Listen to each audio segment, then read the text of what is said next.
Magandang araw mga ka-59 sa buong Pilipinas. Kamusta po kayo? Welcome sa YouTube channel na SG Enteng. Ngayong araw ay panibagong video na naman po tayo para makapagbigay ng konting idea at konting kaalaman sa mga kasamahan nating baguhan pa lamang sa security industry. Ngayong araw ay gagawa nga po tayo ng incident report na example po na Tagalog version. Ito ay base lamang sa aking experience at personal knowledge bilang isang security guard, no? Okay. Disclaimer lang po.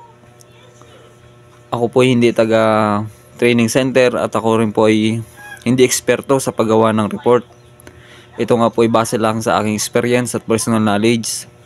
Kaya pasintabi lang po sa mga magagaling na mga ka-59 natin at sa mga attorney at judge at inspector na ka-59 natin sa comment section. Pasintabi lang po. Itong video ko na ginawa ay para sa mga baguhan na gustong matuto na gumawa ng report. Ito nga ang incident report na Tagalog version. Simulan na po natin. Sa paggawa po natin ng report ay gagamit po tayo ng 5Ws and 1H. Ito nga po yung what o ano. Ito yung number 1. Number 2 ay where.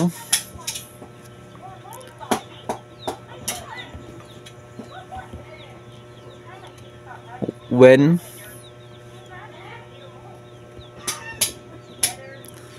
Who.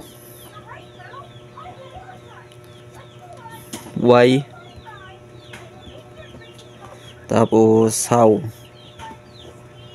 Sa paggawa po natin ng report, ito nga po yung incident report, ay gagamit po tayo ng 5Ws and 1H, no? Yung what o ano, yung uri ng insidente o ito yung paksa natin, yung where, yung pinangyarihan o saan nangyari yung ano, insidente. Tapos when, yung pinangyarihan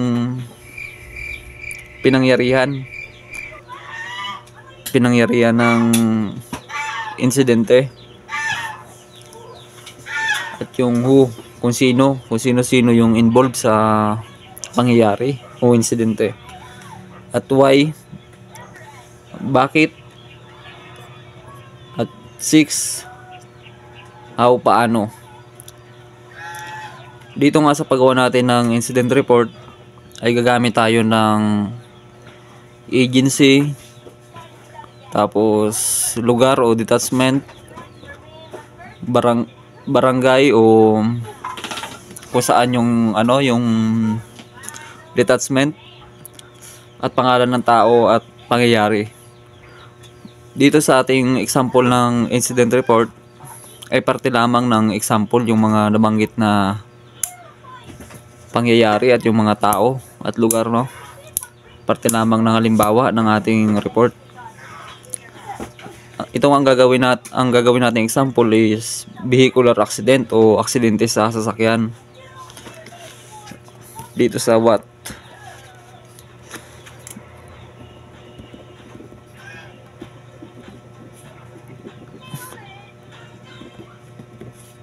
Ito yung paksa ng ating report o subject.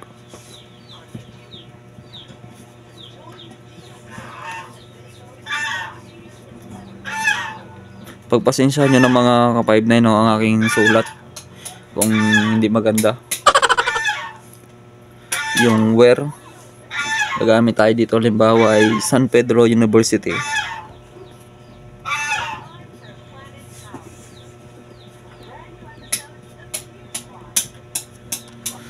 Halimbawa entrance gate.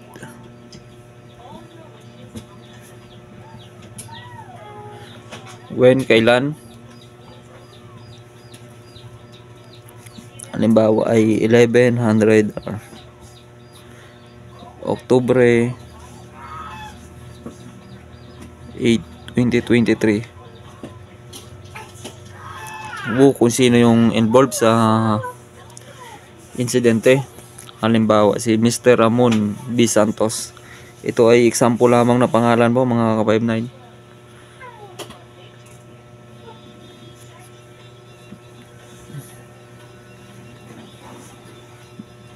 Halimbawa siya ay yung guro sa sa nasabing universidad.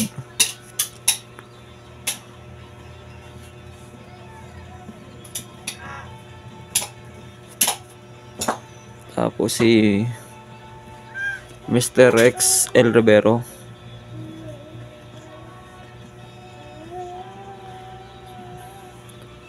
Estudyante sa ano muna natin to, itabi muna natin tong Y at W. Hindi magkasya eh. Estudyante sa kolehiyo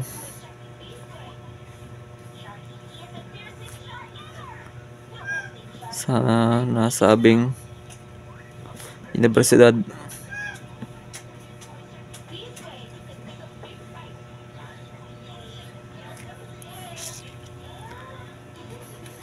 Dito Y. Bakit nangyari yung insidente?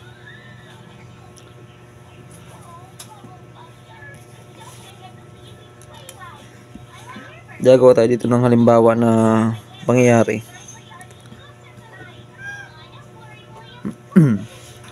Habang papasok si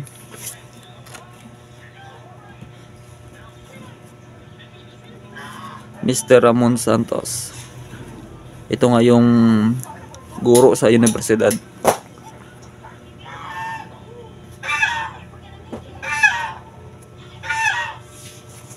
Santos. Sa entrance gate.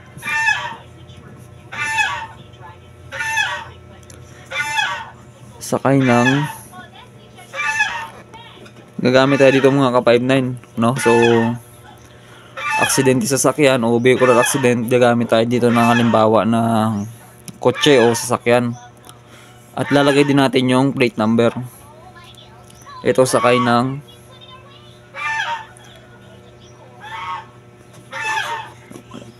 Vigo Black.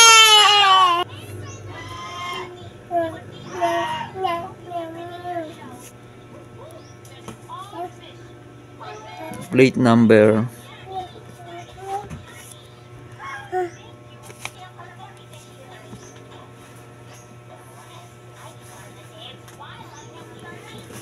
ito nga yung halimbawa ng sasakyan natin, no? Vigo Black, plate number BBJ 4567, no?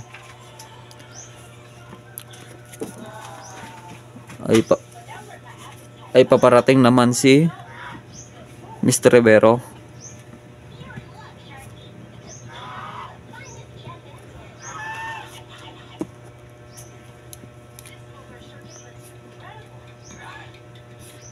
Sakay ng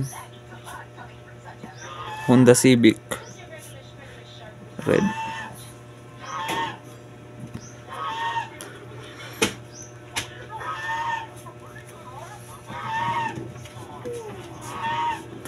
No, ito naman yung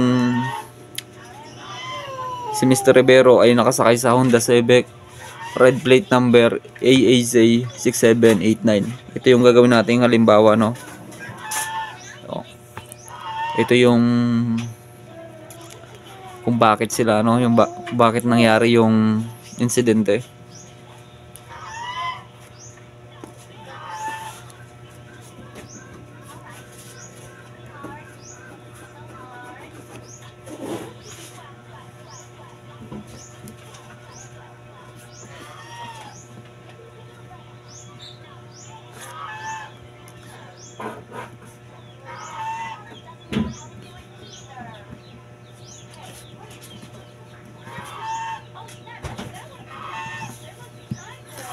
Ito nga mga ka-59, nabuo natin yung ating halimbawa ng pangyayari. Dito sa Y, habang papasok si Mr. Santos sa entrance gate, sakay ng Vigo Black, plate number BBJ 4567, ay paparating naman si Mr. Rivero, sakay ng Honda Civic red, plate number AAZ 6789, na mabilis ang takbo ng minamaneho niyang sasakyan, no? Yan yung halimbawa ng insidente natin, mga ka-59. Mamaya ibubuo na natin yung ating incident report. Ito naman sa paano nabangga niya ang sinasakyan ni Mr. Santos. Pagpasensyahan nyo ng mga ka-59, talagang aking sulat, no, na hindi maganda. Mamaya sa last part ng ating video ay may ginawa tayong medyo malinaw na kuha na inedit natin sa ating cellphone, no, gamit ang cellphone. Ito nga, nabangga niya ang sinasakyan ni Mr. Santos.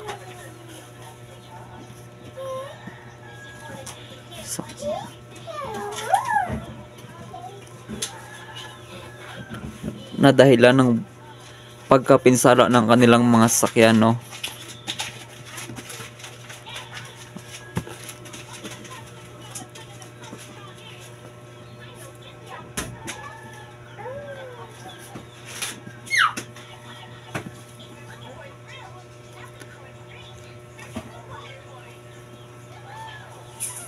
Na ayon kay Mr. Rivero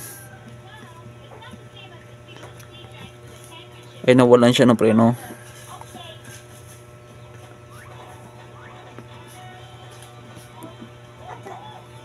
No, ito mga ka-59, no, yung kung paano nangyari yung insidente, no. Bangga niya ang sasakyan ni Mr. Santos na dahilan ng pagkapinsala ng kanilang mga sasakyan, na ayon kay Mr. Rivero ay nawalan siya ng preno, no. Ito mga ka-59, no, yung ating halimbawa ng incident report. Ang mga nabanggit po dito at pangyayari, pangalan ng tao ay parte lamang ng aking example, no. Ito ang incident report na Tagalog version.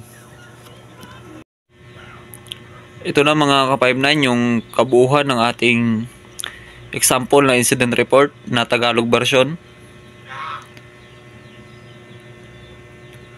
Sa taas, halimbawa ng inyong agency, kung anong agency nyo. Ang nilagay ko dito ay halimbawa ay PAC Security Agency. Yung lugar o yung detachment, San Pedro University. Kung saan talaga yung yung detachment, halimbawa ay Barangay Reyes, Zamboanga City. Para kay S.O. Tyler A. Rojas, DC o Detachment Commander. Paksa o Subject Incident Report, aksidente sa sasakyan. Mula kay kung sino yung gumawa ng incident report, halimbawa si S.J. Vincent E. Manahan. Petsa o Oktubre 8, 2023. Ginoo, nais ko pong iparating sa inyo ang pangyayari noong 1100 o alas 11 ng umaga, Oktubre 8, 2023, dito sa San Pedro University, kung saan ako nakatalaga bilang isang security guard sa entrance gate. Mr. Ramon B. Santos, guro sa nasabing universidad, at Mr. Rex L. Rivero, estudyante sa kolehiyo sa nasabing universidad, ay kapwa nasangkot sa aksidente ng sasakyan sa entrance gate ng universidad. Ito yung kabuuan niya na. Kabuuan ng ating example ng incident report, no. Ituloy natin. Habang papasok si Mr. Santos sa entrance gate, sakay ng Wigo Black plate number BVJ4567, ay paparating naman si Mr. Rex Rivero, sakay ng Honda Civic red plate number AAZ6789, na mabilis ang takbo ng minamaneho niyang sasakyan. Nabangga niya ang sinasakyan ni Mr. Santos na dahilan ng pagkapinsala ng kanilang mga sasakyan, na ayon kay Mr. Rivero ay nawalan siya ng preno, no. Ito yung pangyayari sa nangyaring incident report, no. Paalala lang mga ka-5-9, ito ay example lamang po, no. Ang mga nabanggit dito at pangalan ng tao ay parte lamang ng halimbawa na aking ginawang incident report, no.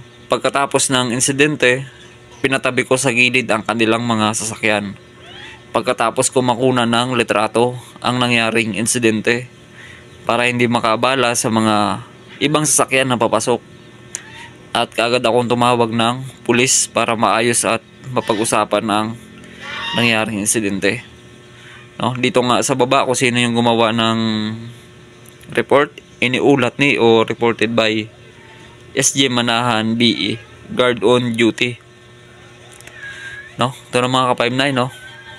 Sana ay nagustuhan nyo at naunawaan itong aking ginawang example na incident report, no. Hanggang dito na lang mga ka-5-9, no. Magandang araw sa inyo at maraming salamat sa patuloy nyo pagsuporta sa aking YouTube channel na SJ Enteng.